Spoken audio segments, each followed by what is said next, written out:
नमस्कार विद्यार्थी मित्रांनो, इयत्ता 10वीच्या गणित भाग 1च्या पाठामध्ये मी सर्वांचं सहर्ष स्वागत करते। गणित भाग 1 मधील पहिल्या 3 प्रकरणाचे व्हिडिओ आपण पाहिले असतील। चौथं जे प्रकरण आहे फायनान्शियल प्लॅनिंग, अर्थ नियोजन। आता हे जे प्रकरण आहे या प्रकरणाचा काही भाग आपण 9वी मध्ये अभ्यासलेला आहे। फायनान्शियल प्लॅनिंग म्हणजे अर्थ नियोजन, त्याची ओळख आपण इयत्ता 9वी मध्ये पाहिलेली आहे। या फायनान्शियल प्लॅनिंग मध्ये इन्व्हेस्टमेंट आणि त्याचं प्लॅनिंग कसं करायचं हेही आपलं 9वी मध्ये झालेलं आहे। टॅक्स कोणकोणत्या प्रकारचे असतात, तसंच इन्कम टॅक्सचं कॅल्क्युलेशन कसं करायचं हे इयत्ता 9वी मध्ये आपल्याला थोडंफार झालेलं आहे। आता 10वी मध्ये आपण फायनान्शियल प्लॅनिंग म्हणजे अर्थ नियोजन या प्रकरणामध्ये आपल्याला काय काय अभ्यासायचं आहे बघा।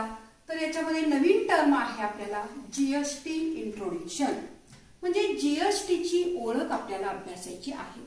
आता जीएसटी हा शब्द परिचित असेल, आपण नेहमीच दुकानात वगैरे गेल्यानंतर जीएसटी हा शब्द वापरला जातो। आता जीएसटी म्हणजे हा टॅक्स आहे। आपल्यामध्ये महाराष्ट्रात असेल संपूर्ण भारत देशामध्ये एकच कर प्रणाली अंमलात आणली जाते, ती म्हणजे goods and service tax. GST म्हणजे काय आहे? Goods and service tax. आता ह्या जीएसटी ची आपण ओळख या प्रकरणामध्ये अभ्यासणार आहोत। जीएसटी टॅक्स इनव्हॉइस म्हणजे कर बीजक कसं असतं आणि या कर बीजकामध्ये जीएसटी ची अंमलबजावणी कशी केलेली असते, जीएसटीचं ऍप्लिकेशन कशा प्रकारे असतं हे आपण या पॉइंट मध्ये अभ्यासणार आहोत। GST competition and ITC input tax credit, ITC input tax credit म्हणजे जीएसटीचं कॅल्क्युलेशन हे कसं केलं जातं हे आपल्याला अभ्यासायचं आहे। पुढचा शेवटचा पॉइंट आहे shares and mutual funds and SIP. आता शेअर्स, म्युच्युअल फंड्स, शेअर्स आपल्याला माहिती आहेत, म्युच्युअल फंड्स आपल्याला माहिती आहे, त्याच्यावरचं जीएसटीचं आपल्याला कॅल्क्युलेशन याच्यामध्ये करायचं आहे। शेअर्सचं काय आपल्याला बाकी काय अभ्यास नाही याच्यामध्ये, तर शेअर्सवरती शेअर्सवरती जीएसटीची अंमलबजावणी कशी केली जाते हे आपण या भागामध्ये अभ्यासणार आहोत। आता GST goods and service tax, हा गुड्स अँड सर्व्हिस टॅक्स जो आहे हा त्याचे 2 विभागात विभागला जातो, एक सीजीएसटी आणि एक एसजीएसटी। आता सीजीएसटी म्हणजे central goods and service tax, SGST state goods and service tax. म्हणजे हा जो आहे तो केंद्र सरकारकडून, सेंट्रल गव्हर्नमेंट कडून हा आपल्याला घेतला जातो आणि हा एसजीएसटी जो आहे तो आपल्या राज्य सरकारकडून आपल्याला बसवलेला टॅक्स आहे। आता जीएसटी ही 1 जुलै 2017 पासून त्याची अंमलबजावणी करण्यात आलेली आहे आणि त्याच्या आधी वेगवेगळ्या प्रकारचे टॅक्स होते आणि जीएसटीची अंमलबजावणी जी आहे ती 1 जुलै 2017 याच्यावरती आपल्याला ऑब्जेक्टिव्ह टाइप क्वेश्चन आहे की जीएसटीची अंमलबजावणी केव्हापासून केलेली असते, तर 1 जुलै 2017 पासून ही जीएसटीची अंमलबजावणी केलेली आहे। आता जीएसटी अंमलात येण्यापूर्वी कोणकोणत्या प्रकारचे टॅक्स होते हे आपण आता बघूया। जीएसटीची अंमलबजावणी होण्यापूर्वी आपल्या देशामध्ये वेगवेगळ्या प्रकारचे कर होते।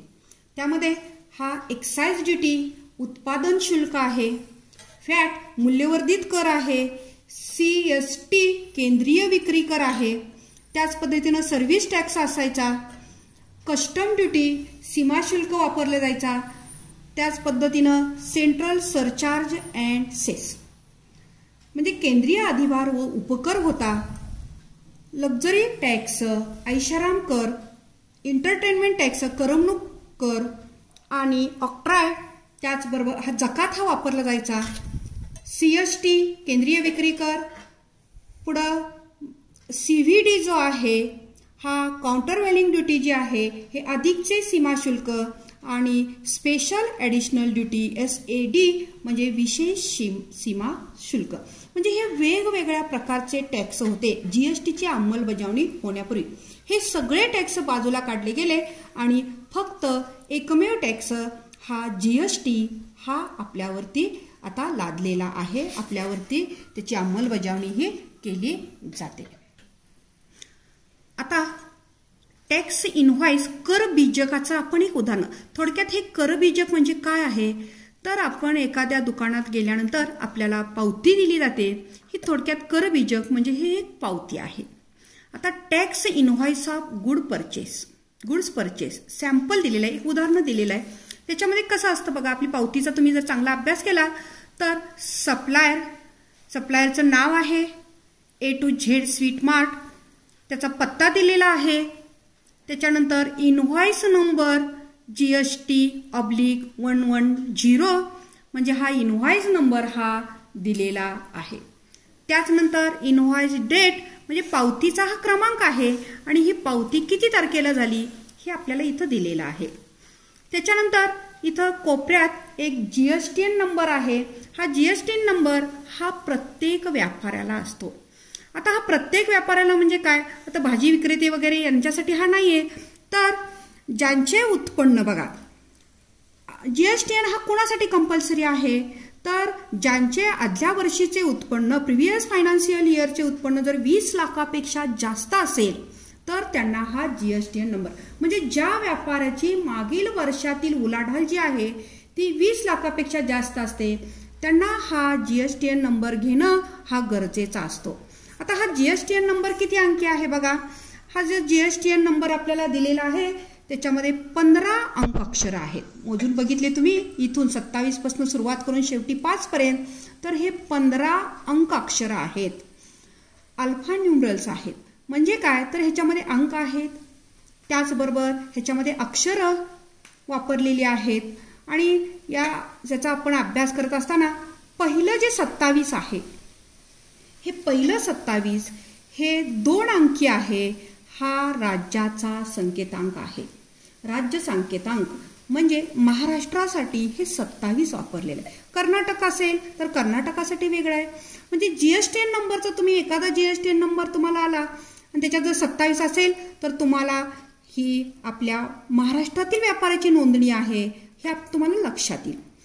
त्यानंतर बघा पुढचे जे 10 अंक आहेत, 27 सोडल्यानंतर हे येणारे जे 10 अंक आहेत इथं H पर्यंत, तर हे 10 डिजिट पॅन नंबर असतो. आता पॅन कार्डवरती जो पॅन नंबर असतो हा पॅन कार्डावरचा हा पॅन नंबर, याच्यामध्ये अंक आहेत, अक्षर आहेत आणि 10 अंकाक्षरी हा पॅन क्रमांक असतो. आता पुढे 1 आहे.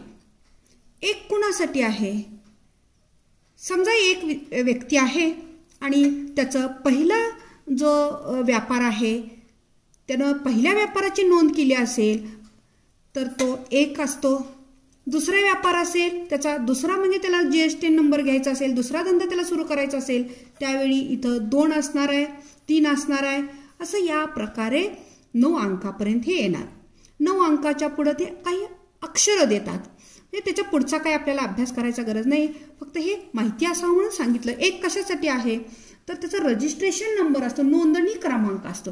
पहिला धंदा आहे, पहिलं त्याचं जर कापड दुकान आहे तर त्याचा नंबर 1 आहे. दुसरं त्यानं दुसरं एखादं दुकान सुरू केलं तर त्याच्यासाठी 2 नंबर असणार आहे या पद्धतीनं. आता पुढचा झेड आहे. झेड हे अक्षर वापरलेलं आहे आणि झेड हे अक्षर सर्वांसाठी समान आहे, uniform for all by default. म्हणजे बाय डिफॉल्ट असा हा सगळ्यांसाठी हा समान अंक आहे. आता शेवटचा 5 हा अंक आहे, तो 5 हा अंक चेकसम डिजिट. चेकसम डिजिट म्हणजे काय तर जीएसटीएनची व्हॅलिडिटी कन्फर्म करण्यासाठी हा अंक आहे. म्हणजे हा वैध आहे का नाही नंबर, हा बरोबर आहे की नाही नंबर हे बघण्यासाठीच हा म्हणजे शेवटचा 5 अंक जीएसटी नंबर मधला शेवटचा 5 अंक आहे. अशा पद्धतीनं हे जीएसटी हे नवीन आपल्याला संकल्पना आपल्या ह्या करबीजकामध्ये म्हणजे टॅक्स इनव्हॉइसमध्ये दिलेली आहे. हे अंक कळले असतील तुम्हाला. याच्यावरती ऑब्जेक्टिव्ह प्रश्न विचारले जातात. पहिला राज्य संकेतांक नंबर आहे महाराष्ट्राचा, नंतरचे 10 अंक जे आहेत हे नंतरचे 10 अंक हे पॅन नंबर आहे, त्या व्यापाऱ्याचा पॅन कार्डवरचा क्रमांक आहे. पुढचं नोंदणी क्रमांक आहे, व्यापाऱ्यानं पहिली नोंदणी आहे का दुसरी नोंदणी आहे त्याच्यासाठी आहे. पुढचा झेड हा सर्वांसाठी समान आहे, प्रत्येकाच्या झेड हे असणारच आहे. आणि 5 या 5 अंकावरनं तुम्हाला हा GSTN नंबर व्हॅलिड आहे का नाही असं हे आपल्याला कळणार आहे. आता याच्यानंतर इनव्हॉइस नंबर आपण पाहिलेले पाहू. आता आपण या पावतीचा अभ्यास करूया. या पावतीचा अभ्यास करत असताना ह्याचे हे सिरियल नंबर दिलेले आहेत, अनुक्रमांक आहेत आपल्याला. पुढं HSN कोड. HSN कोड म्हणजे हार्मोनाइज्ड सिस्टीम ऑफ नोमेनकल्चर. हा प्रत्येक पदार्थाला, आता हे स्वीट मार्टचं दुकान आहे, पेढे दिलेले आहेत, पेढ्याचा हा क्रमांक वेगळा आहे. म्हणजे विशिष्ट असा प्रत्येक वस्तूला विशिष्ट असा क्रमांक आहे. आणि तो क्रमांक पेढ्यासाठीचा क्रमांक हा इथं दिलेला आहे, चॉकलेटसाठीचा क्रमांक दिलेला आहे, हा HSN कोड आहे. म्हणजे त्या त्या पदार्थाला तो दिलेला आहे. आता पुढच्या बाजूला बघा, नेम ऑफ द प्रोडक्ट, पेढे, चॉकलेट, आईस्क्रीम दिलेला आहे, रेट दिलेले आहे. आता इथं पेढे एक आपण बघूया. हा पेढ्याचा पेढे त्याचा रेट कसा आहे, 400 रुपीज 400 पर kg, म्हणजे 400 रुपये किलो हे पेढे आहेत. किती घेतलेत आपण, 500 ग्रॅम घेतलेले आहेत. आता अर्धा किलो पेढे घेतलेत, 1 किलोचा दर कसा आहे 400, किती रुपये होणार, टॅक्सेबल अमाऊंट ही 200 रुपये. आता 200 रुपये त्याला आपल्याला दुकानदाराला द्यावे लागणार, पण त्याच्यावर अजून आपल्याला GST द्यायचा आहे ना. आणि मग इथं बघा पुढं CGST, टॅक्सेबल अमाऊंट म्हणजे किती रुपयावर टॅक्स आपल्याला द्यावा लागणार आहे, त्याला म्हणायचं टॅक्सेबल अमाऊंट, करपात्र रक्कम. नवीमध्ये हा शब्द झालेला आहे टॅक्सेबल अमाऊंट. आता पुढं CGST रेट दिलेला आहे. CGSTचा रेट काय दिलेला आहे, 2.5%. म्हणजे या 200 रुपयेवरती 2.5% आपल्याला काढावं लागणार आहे. आता 200 रुपयेवरती बघा, 200 रुपयेवरती आपल्याला 2.5% म्हणजे 2.5 भागिले 100 आपल्याला करावं लागणार आहे. 2 शून्याशी 2 शून्य, 25 दुनी 50, 25 दुनी 50, पण 1 दशांश तळ आहे म्हणून 1 घर सोडलं, म्हणजे किती येणार आहे आपल्याला टॅक्स, 5 रुपीज. हा टॅक्स किती होणार आपल्याला, 5 रुपये हा आपल्याला टॅक्स भरावा लागणार. CGST आपला किती झाला, रेट 2.5%, 200 रुपयेवर 5 रुपये झाला.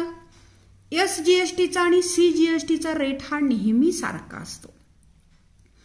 किती आहे SGST, 2.5%.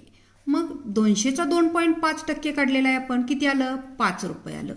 मग हा केंद्र सरकारचा कर आहे CGST 5 रुपये, आणि हा राज्य सरकारचा आहे. मग एकूण GST किती झाला, 5 आणि 5 10 झाला.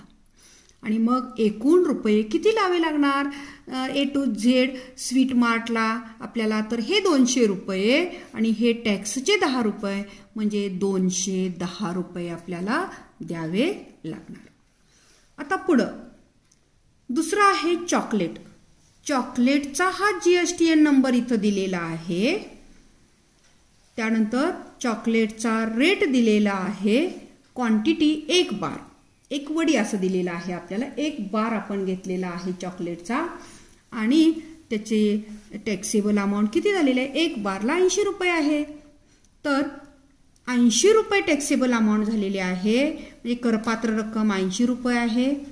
CGSTचा रेट हा 14% आहे, म्हणजे 80 गुणिले 14%, म्हणजे 80 गुणिले 14/100 किती आला, 11.20 रुपये CGST आला. SGST तेवढाच येणार, कारण जेवढा CGSTचा रेट असतो तेवढाच SGSTचा रेट असतो.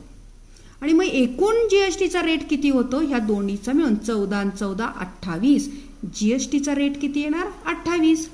इथं बघा CGST 2.5 आहे, SGST 2.5 आहे. टोटल GST किती येणार, तर 2.5 आणि 2.5 5 येणार टोटल GST. अशा पद्धतीनं हा टॅक्स इनव्हॉइस एक कर बीजकाचं आपल्याला उदाहरण दिलेलं आहे. पुढं आईस्क्रीमचं दिलेलं आहे, त्याच पद्धतीनं करत जायचं आपण. CGSTचा रेट दिलेला आहे, CGST त्याचा काढायचा, SGSTचा रेट तेवढाच येतो आणि मग CGST आणि SGST म्हणजे टोटल GST असतो आपला. आणि मग एकूण रक्कम ही आपल्याला दुकानदाराला एवढी द्यावी लागणार. अशा पद्धतीनं आपल्याला या पावती पुस्तकामध्ये हे दिलेलं आहे. आता आपल्याला प्रत्येक बघा इथं पेढे आहेत, पेढ्याचा CGSTचा रेट वेगळा आहे, चॉकलेटचा रेट वेगळा आहे, आईस्क्रीमचा वेगळा आहे, ब्रेडला नाहीच आहे CGST SGST नाहीच आहे, GSTच अप्लाय नाही याला. बटर म्हणजे लोणी याला सुद्धा 6% CGST आणि 6% SGST म्हणजे टोटल GST 12% येणार आहे ह्याला. इथं 9 18% येणार, म्हणजे असा इथं 14 28% येणार. अशा पद्धतीनं हे GSTचे काही या तक्त्यामध्ये हे GSTचे रेट दिलेले आहेत. ह्याच्यामध्ये बघा झिरो रेटेड म्हणजे याच्यामध्ये आपल्याला टॅक्सच बसत नाही, शून्याधारित असं म्हटलं जातं. आता शून्याधारित मध्ये बघा काय काय येत आहे, गुड्स म्हणजे सगळ्या वस्तू येतात. ह्याच्यामध्ये बघा essential commodity like the food grains, fruits, vegetables, milk, salt, earthen pots etcetera म्हणजे आपल्याला मातीच्या भांडी असतील, अन्नधान्याचा कट, जीवनावश्यक वस्तू असतील, भाजीपाला, फळे, दूध, मीठ इत्यादी. आता ह्या वस्तू झाल्या. आता सर्व्हिसेस म्हणजे सेवा. आता charitable trust activities, transport of water, uses of road and bridges, public library, agriculture related services, education and health care services म्हणजे ह्या ज्या आहेत, धर्मादाय संस्थाचे उपक्रम असतील, पाण्याची वाहतूक असेल, शेती संबंधीची सेवा असेल, रस्ते व पुलाचा वापर असेल, शिक्षण आणि आरोग्य सेवा असतील, म्हणजे ह्या सगळ्या ह्याच्यावरती GST बसत नाही, शून्य GST आहे. म्हणजे हे सगळं फ्रीमध्ये आहे आपल्याला. आता लो रेटेडमध्ये 5% GSTचा रेट आहे, म्हणजे निम्न दर आहे हा 5%. निम्न दर ह्या 5% आहे. याच्यामध्ये बघा मसाल्याचे पदार्थ काही आहेत, त्यानंतर LPG सिलेंडर आहे, मध, फ्रोझन व्हेजिटेबल्स म्हणजे असे काही पदार्थ, चहा, ह्या वस्तू आपल्याला आहेत. आता सर्व्हिसेस कुठल्या कुठल्या आहेत बघा, रेल्वे ट्रान्सपोर्ट सर्व्हिस आहे, bus transport service, taxi service, air transport आणि hotel providing foods and beverages etcetera. हे जे आहे ह्या सर्व्हिसेस सेवा आहेत आपल्याला ह्या. कारण तिथं जाऊन आपण काय करतो तर सेवा घेत असतो, आपण काय तिथं वस्तू खरेदी करत नाही. आणि म्हणून वस्तू आणि सेवा कर, गुड्स अँड सर्व्हिस टॅक्स असं म्हटलं जातं. हे सगळे लो रेटेड आहेत, निम्न दर असलेले आहेत. आता काही जे आहेत ह्या स्टँडर्ड रेटेड आहेत. स्टँडर्ड रेटेड फर्स्ट स्लॅब 12% आहे. याच्यामध्ये काही पदार्थ आहेत बघा इथं दिलेले. कंझ्युमर गुड्स कुठले कुठले आहेत बघा, butter, ghee, dry fruits, jam, jelly, sauces, pickles, mobile phones etcetera. म्हणजे अति गरजेच्या वस्तू आहेत ह्या झिरो रेटेडमध्ये आहेत, तसंच लो रेटेडमध्ये आहेत. आणि ज्या काही आपल्याला फारशा लागत नाहीत म्हणजे चैनीच्या वस्तू ज्या आहेत थोड्याशा, त्या कंझ्युमर गुड्स ज्या आहेत त्याच्यामध्ये हा 12% आहे. सर्व्हिसेस पण त्याच्यामध्ये बघा, printing job work, guest house, services related to construction business, ह्या 12% GST त्याचा आहे.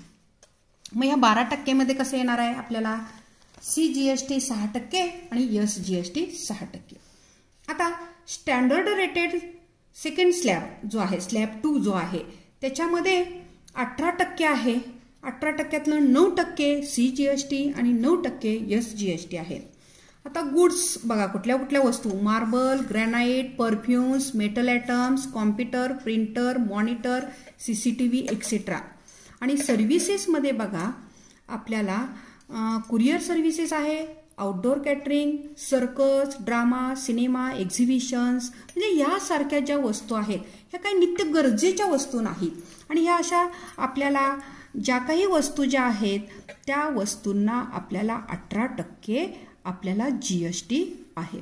हायली रेटेड जे आहे, उच्चतम दर जो आहे हायली रेटेड, याच्यामध्ये सगळ्या ऐषारामाच्या वस्तू आहेत, लक्झरी आयटम्स आहेत, motorcycle, spare parts, luxury parts, पान मसाला, व्हॅक्यूम क्लिनर म्हणजे हे जे सगळे आहेत हे सगळे जे आहेत बघा, एअर कंडिशनर असेल, वॉशिंग मशीन असेल, टोबॅको प्रोडक्ट जे आहेत, तंबाखूचे पदार्थ, ह्या सगळ्या ऐषारामाच्या वस्तूमध्ये समावेश आहे. उच्चतम दर आहे त्याचा. जीएसटीचा रेट जो आहे तो 28% आहे. 14% CGST आणि 14% जो आहे तो SGST आहे. आता सर्व्हिसेस कुठल्या कुठल्या याच्यामध्ये आहेत बघा. 5 स्टार हॉटेल आहे, त्याच्यानंतर वॉटर पार्क्स आहेत, थीम पार्क्स आहेत. आता थीम पार्क, कॅसिनो, परत रेसकोर्स, IPL सारखे खेळ, विमान वाहतूक, म्हणजे असे वेगवेगळ्या जो सेवा आहेत ह्या उच्चतम दरातल्या आहेत, हायली रेटेडच्या ह्या आहेत. आता ह्या इन्कम टॅक्सवर आधारित काही उदाहरणं आपण आता सोडवणार आहोत. या GST वरील उदाहरणं जी आहेत, GST कसं कॅल्क्युलेट करायचं ही उदाहरणं आपण प्रॅक्टिस सेट 4.1 मध्ये आपण अभ्यासणार आहोत. आता प्रॅक्टिस सेट 4.1 मध्ये उदाहरण आहे. Pawan medical supplies medicines. On some medicines the rate of GST is 12%. Then what is the rate of CGST and SGST? Pawan medical जे आहे हे मेडिकलचं औषध सप्लाय करणारं दुकान आहे. मेडिकलचं औषध पुरवतं ते. आता काही मेडिसिन वरती त्यांनी दिलेलं आहे की काही औषधं जे आहेत त्याचा GSTचा रेट जो आहे तो GSTचा रेट 12% आहे. म्हणजे काही औषधावरील GSTचा रेट किती आहे? 12%. तर आपल्याला what is the rate of CGST and SGST? आपल्याला CGSTचा रेट आणि SGSTचा रेट आपल्याला काढायचा आहे. आता GSTचा रेट दिलेला आहे आपल्याला. उदाहरण सोडवताना बघा अतिशय सोपं उदाहरण आहे. 2 मार्काला आपल्याला हा प्रश्न विचारला जातो किंवा 1 मार्काला विचारला जातो. GSTचा रेट कसा आहे बघा, आपण लिहूया.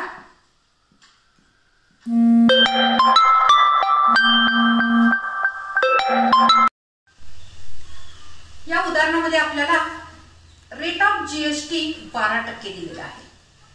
आता आपल्याला काही कॅल्क्युलेशन याच्यामध्ये काहीही करायचं नाहीये. रेट ऑफ GST दिलेला आहे, त्याच्यावरनं CGST म्हणजे आपल्याला केंद्राचा central goods and service tax काढायचा आहे आणि state goods and service tax म्हणजे SGST आणि CGST आपल्याला कॅल्क्युलेट करायचा आहे. आता रेट ऑफ GST 12% आहे. 12च्या निम्म CGST असतो.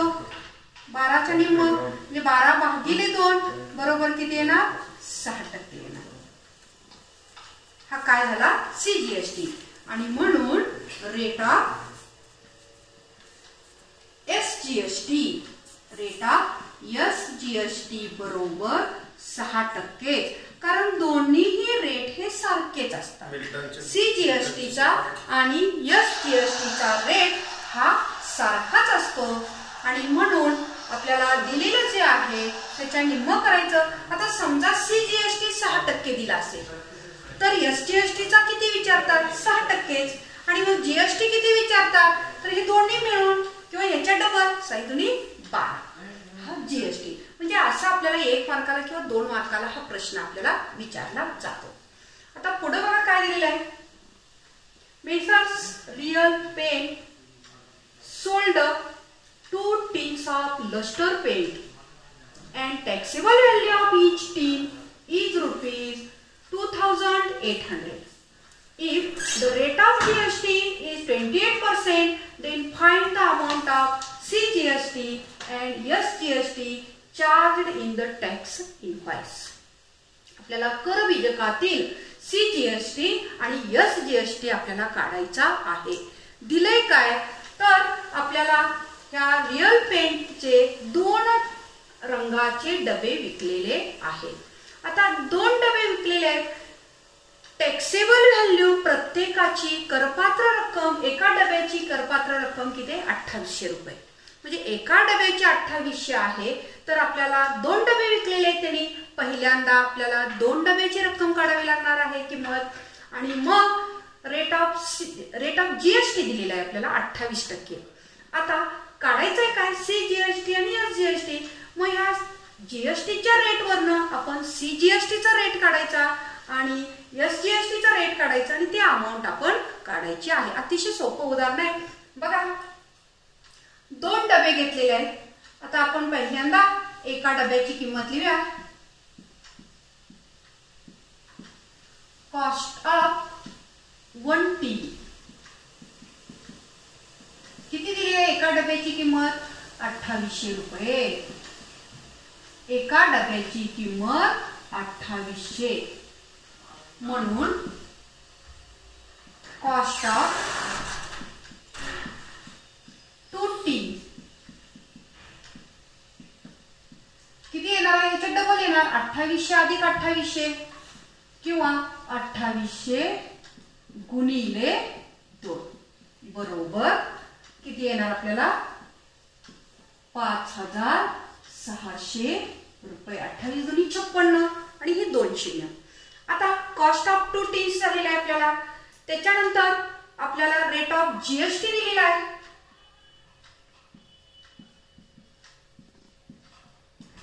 रेट ऑफ जीएसटी किती दिलेला आहे? 28% आहे. 28% आहे. म्हणून रेट ऑफ सीजीएसटी बरोबर जीएसटीच्या निम्म सीजीएसटी असतं. 28 भागिले 2 बरोबर किती येणार? 14% येणार. आणि त्याच पद्धतीनं रेट ऑफ एसजीएसटी. सीजीएसटी केंद्राचा असतो, एसजीएसटी राज्य सरकारचा असतो. एसजीएसटी बरोबर तो सुद्धा किती येणार आहे? 14% येणार. आता हे दोन्ही रेट आपण काढलेले आहेत. आता टॅक्सेबल अमाऊंट आपली किती आहे? तर 5600 रुपये आहे. आता 5600 रुपये आणि म्हणून आपण सीजीएसटी पहिल्यांदा काढूया. सीजीएसटी बरोबर 5600 गुणिले 14%. 14% म्हणजे 14/100. 14% म्हणजे 14/100 बरोबर 2 शून्याला 2 शून्य कॅन्सल झाले. 14 सख 84 हातचा आले 8. 14 पंचे 70. 70 आणि हातच्या आलेले 8. 78 रुपये झाले. 784 रुपये. सीजीएसटी किती आला? 784 रुपये. म्हणून एसजीएसटी बरोबर एसजीएसटी सुद्धा याच पद्धतीनं किती येणार आहे? रुपये 784 रुपये येणार आहे. पुन्हा एकदा बघा, आपल्याला रिअल पेंट वाले जे दुकानदार आहेत त्यांनी 2 डबे रंगाचे विकलेले आहेत. प्रत्येक डब्याची किंमत ही 2800 रुपये आहे आणि जीएसटीचा रेट हा 28% आहे. आता जीएसटीचा दर 28% आहे म्हणून सीजीएसटी जीएसटीच्या निम्म सीजीएसटी असतं 14%. एसजीएसटी जीएसटीच्या निम्म एसजीएसटी 14%. आता एक डब्याची किंमत 2800 म्हणून 2 डब्याची किंमत किती झाली? 2800 गुणिले 2 5600. 5600 रुपये. आता जीएसटीचा रेट 28% म्हणून सीजीएसटीचा रेट 14%. एसजीएसटीचा रेट 14%. आता आपण सीजीएसटी कॅल्क्युलेट करूया कारण त्यांनी आपल्याला सीजीएसटी काढायला सांगितलेलं आहे. Find the amount of CGST. मग सीजीएसटीची किंमत सीजीएसटी बरोबर 5600 ही करपात्र रक्कम आहे गुणिले 14%. 14% म्हणजे 14/100 आणि मग या दोघांचा गुणाकार आपल्याला किती आला? 784. सीजीएसटी जेवढा आहे तेवढंच आपलं एसजीएसटी असते. म्हणून एसजीएसटी बरोबर पुन्हा कॅल्क्युलेशन करायची काहीही गरज नाही. आणि पुन्हा जर आपल्याला आणखी प्रश्न असेल फाइंड द टोटल जीएसटी, त्यावेळी total GST is equal to CGST plus SGST म्हणजे 784 अधिक 784 असं दोन्ही मिळून आपल्याला जीएसटी कॅल्क्युलेट करता येते. किंवा तुम्ही जीएसटीच्या रेटनी तुम्ही जीएसटी काढला आणि त्याचं निम्म केलं तरी उत्तर तेच येते. आजच्या या व्हिडिओमध्ये आपण इथंच थांबूया.